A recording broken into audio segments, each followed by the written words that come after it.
Kad bija maziņš, kas tu gribēji būt? Vai gribēji būt tas, kas esi tagad? Godīgi sakot, es pat neatceros, kas es būtu gribējis būt maziņš. Es zinu, ka mēs spēlējām dažādas spēles, mazi būdami, jā, laukos un visādas dulās spēles. Bet, lai tas man saistītu uzreiz ar profesiju, ne.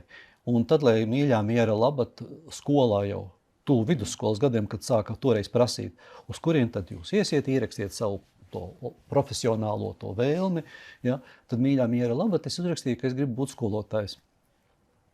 Matemātikas, tāpēc, ka man matemātika patika, padevās, un arī skolotāji teica, forši viss kārtībā, spīd. Ja netiksi Rīgā, Daugavpils vienmēr tiksi. Un pēdējā gadā es pārdomāju, pareizāk sakot, klusā doma, kas dzima 10. klasē, 11. klasē es izdomāju. Jā.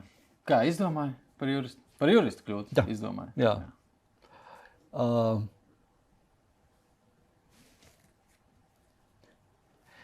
Iespējams, ka nostrādā tas, kas man bieži dzīvē pašam, kur es dabūju papīri. Ja man kaut ko pasaka, ka tas tev jādara vai to tu nekad neizdarīsi, tad man iekšā spīts veidojas. Un man teica no lauku skolas tikt skolēnam iekšā juridiskā fakultātē. Nespīd, toreiz bija 10-12 cilvēku uz vienu vietu. Vienkārši nav ko. Tā klusi vasarā izdomāju pagatavošos, pabraukāju uz sagatavošanas kursiem 1 gadu. Tā teikt. Sestdienās pabraukāju. Redzēs.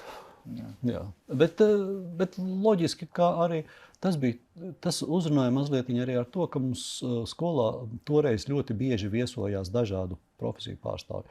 Un mums baigi tāds Zolīts bija rajona prokurors, kas brauc un runāja tādu zemu nostādītu balsi un tā forši. Nošarmēja, kā saka. Jā, un tad nekā teiksim, tāds ideāls, bet likās, baigi skaisti izskatās. Kāpēc es ne? Svarīgs cilvēks. Jā, gudrs.